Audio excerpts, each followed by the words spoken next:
Hello everyone, welcome back to another episode of To the Max Outdoors.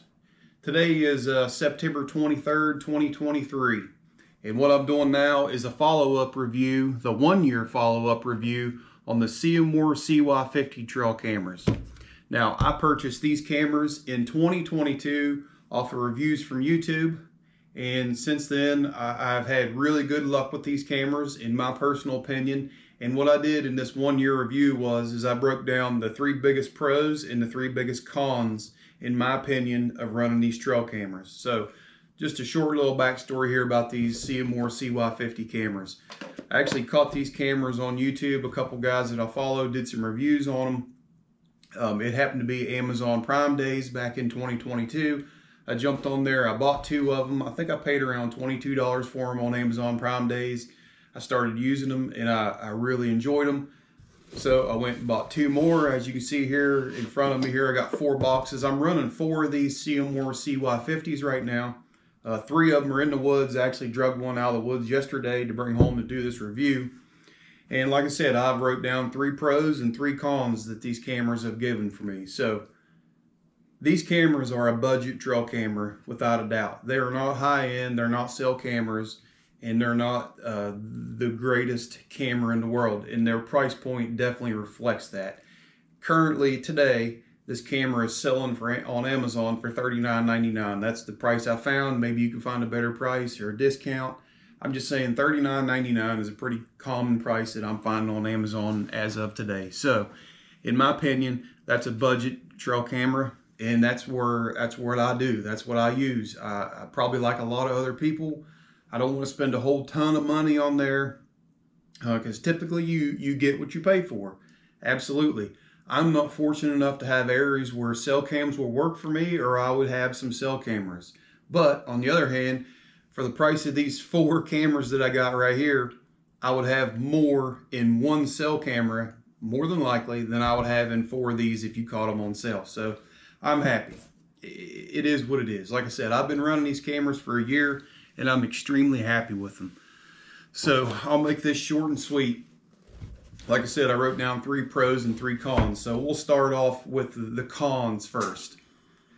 One of the things that is a tad bit aggravating to me in this camera, now I understand this camera's in the budget price point, but the trigger speed, when you have in the setup menu, when you select picture and video, the trigger speed for the camera, for the video part of it, is delayed enough to where if an animal is moving, whether it be a coyote or a deer, if they're just moving at a normal trot or pace, you don't get but half of the animal to the rear end of the animal before it leaves the screen.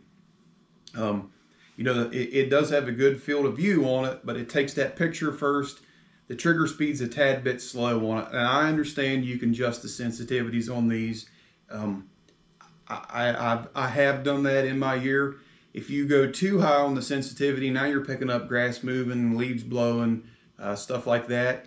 So these are all running right in the middle of the road. And all 4 of these cameras, when I turned them on, when I put batteries in them and turned them on, they all 4 were set right in the middle of the road settings.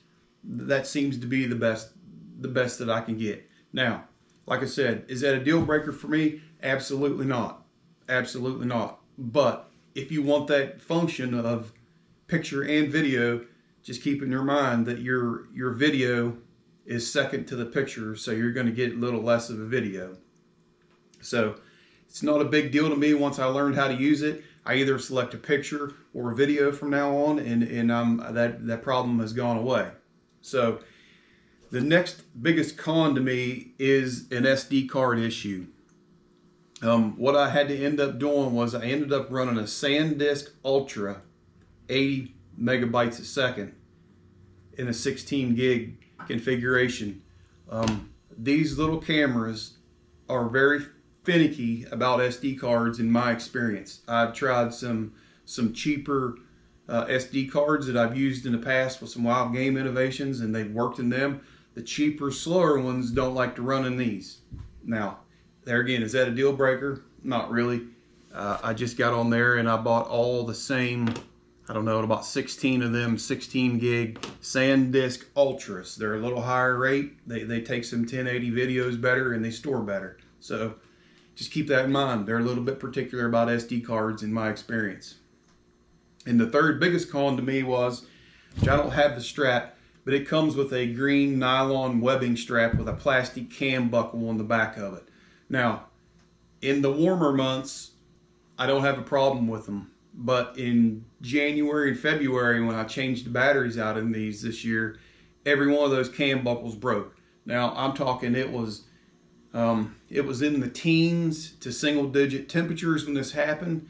Did I put excessive force on it? I didn't feel like I did, but all four of my straps that these come with, the cam buckles broke. There again, it's not a huge deal breaker to me, but I would like to see that be metal. But are you going to get a metal cam buckle on a $40 camera? Probably not. So I went out and I bought Python cables and I eliminated that issue. But just keep that in mind. So there you go. 3 cons. The trigger speed on picture and video, I feel it's a little bit slow. They are particular about SD cards in my experience. In that plastic cam buckle on the cinch down strap, I think that could be upgraded. None of those 3 right there are deal breakers for me. I will continue to buy these cameras and I will add more to my fleet of cameras as time goes on. When my old ones, when I start refreshing the stock and getting rid of some old ones, I won't hesitate to buy these CY50s. None of those 3 cons are a deal breaker to me. So there you go. There's my cons. The 3 pros that I found out of this, $40. $40 is super, super economical to me. That's huge. $40 camera. The features, the second pro to me is the features and functions you have when you set up to this camera and the viewfinder screen that you can see what you're viewing. I'm not a big PIR sensitivity adjustment guy. This camera has capabilities of it. Trigger speeds, you have the adjustability of it. Resolution, you can adjust resolution on these. I think those features on a camera in a $40 range is phenomenal to me. I think that's a great deal on Ceyomur's part, and that's the biggest reason that I bought this. I like to be able to open my camera, cinch it down on a tree. You know, I may be 8-10 foot up in a tree putting this camera up so a bear doesn't get it. I don't want to take a picture, come back down and try to have to look at it. I like to be able to hang off the side of the tree with my lineman's belt, look in this viewfinder and see, you know, my mineral site or a trail.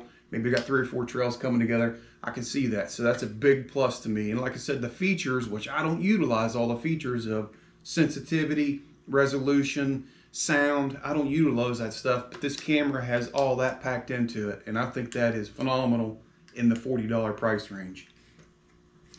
And the third pro to this camera is these cameras, I have not had any corrosion or water get inside these cameras.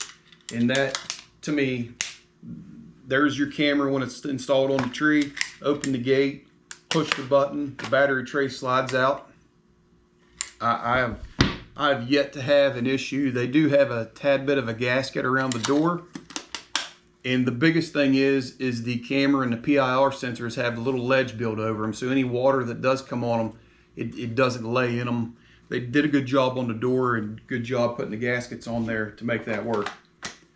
Now, how do I know they're waterproof? Well, here's how I know they're waterproof. All 4 of these cameras were put out in the September-October time frame of last year. And all 4 of these cameras did not come off the tree until turkey season, which is like April. Let's just say they made it till April. So these cameras set October, November, December, January, February, March, April. They was outside for 7 months. Now, I did go back around and change batteries in them and SD cards. I'm not going to say that I didn't touch them, but for 7 months they were out in the elements. So they made it through fall, winter, and into partial spring. We were still having snow in April here in West Virginia. We still had a tad bit of snow from, you know, time to time. But for me, that's phenomenal. $40 camera that makes it outside for 7 months without getting corrosion or moisture in on the batteries, continues to take pictures and videos. I'm more than happy with it. So what I'm trying to say is if you're in the market for an economical, budget-friendly trail camera in my experience, like I said, I've been running 4 of these right now for a year. I have not had an issue. Once I figured out the SD card issue, I have not looked back since. I will say that the battery life in 40-degree and above weather is phenomenal. I couldn't tell you. I can tell you that they last 2.5 months. And what I normally run is these Energizer industrial batteries, because I can buy a ton of them off Amazon for a fairly good price.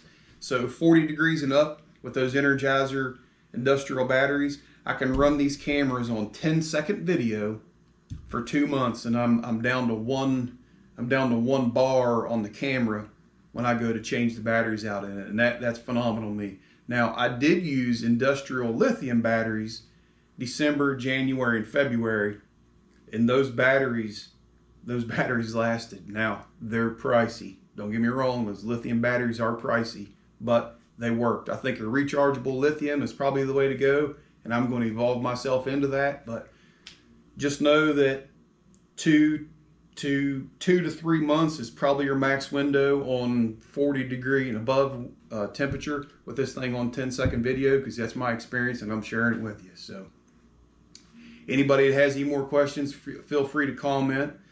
Feel free to send me an email. Find me on Instagram. I can't say anything happier about these Ceyomur Cy50s. Like I said, the 3 cons that I went over doesn't stop me from buying them again. The 3 pros definitely outweigh the 3 cons. I'm happy with it, and I'll add more of them to the fleet. So thank you for watching To The Max Outdoors.